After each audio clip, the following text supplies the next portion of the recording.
avec Olivier Tomezzoli. Monsieur Francorchamps, René Bovy est décédé à 102 ans. Il était étroitement lié à l'histoire du circuit des communes de Francorchamps puis de Stavelot.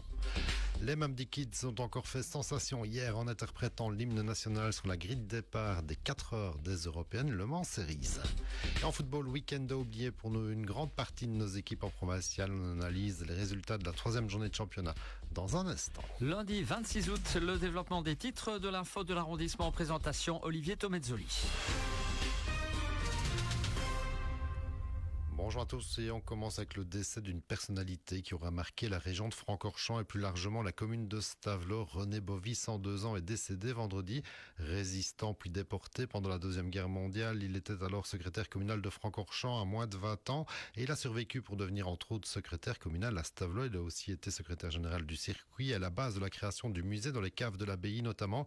Il était surnommé Monsieur Francorchamps. C'est une figure marquante de Stavelot qui s'est donc éteint à un âge vénérable. Au chapitre fait divers, on notera ce contrôle routier qui a dégénéré vendredi soir au centre de Verviers alors que de nombreux policiers de la zone Vesdre veillaient au grain avec en toile de fond Fiesta City. C'est un simple contrôle d'un véhicule roulant trop vite et dont le jeune conducteur n'avait pas de papier d'assurance qui a dégénéré. De la famille et des amis du gaillard ayant débarqué entre-temps, le ton est monté avec des empoignades, les policiers tentant de calmer tout le monde. Mais un des policiers a reçu plusieurs coups et est depuis en incapacité de travail. Des renforts ont finalement arrêté 5 personnes qui ont été déférées devant le parquet, nous a précisé le chef de corps de la zone de police Vesdre.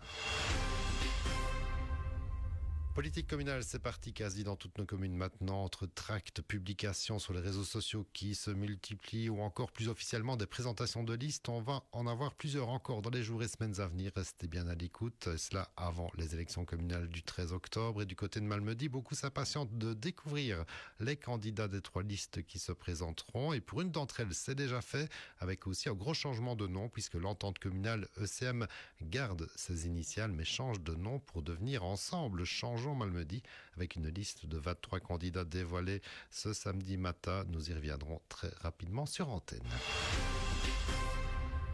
Direction le circuit sur la grille de départ des 4 heures des Européennes Le Mans Series, un des grands rendez-vous de la saison. C'était ce dimanche sur le plus beau circuit du monde, donc avec sans doute aussi la meilleure jeune chorale de la région pour interpréter notre hymne national, les Mamdi Kids, qui ont encore fait honneur à notre pays en direct pour ce moment d'émotion.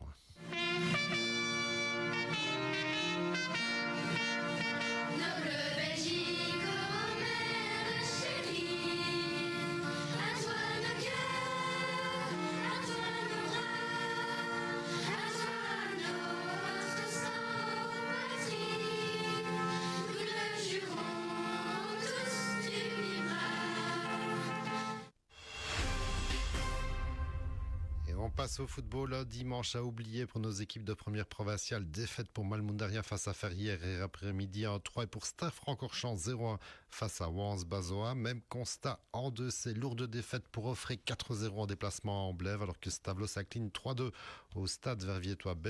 Il faut descendre en 3e série D pour retrouver un petit peu le sourire de la victoire. C'est le cas pour OM Fémonville qui s'impose 1-4 dans le derby à Malmundaria B. Victoire aussi pour l'Alliance Haute-Fagne 3-2 face à Bulange alors que 3 points a subi une lourde défaite 4-0 à Audelaire dès samedi soir et défaite également pour Bellevaux 0-1 face à Wallorn. Enfin, pour être complet en 4e série F, match nul, 2 buts partout dans le derby de la commune de Stavelot entre Stavelot B et Ster-B. On termine avec un petit mot des Jeux paralympiques. La délégation belge est bien arrivée à Paris. Le départ était programmé samedi et parmi les athlètes aux couleurs nationales, la Stavelotaine Tatiana Lebrun. Elle entrera en compétition vendredi matin avec les qualifications sur le 100 mètres bras. C'est évidemment de la natation et on espère avoir l'occasion de préfacer ces Jeux paralympiques avec Tatiana d'ici le début de ces Jeux. Et on se quitte ici avec une grosse pensée pour tous les enfants qui reprennent le chemin de l'école dès ce lundi matin. Beaucoup et un petit peu plus grands, eux, rentreront un peu plus tard dans le courant de la semaine. Courage à tous, courage aux enseignants aussi et au personnel de l'enseignement, le plus beau métier du monde certes, mais parfois pas le plus facile non plus, alors que cette nouvelle année scolaire débute pour tous sous les meilleurs auspices.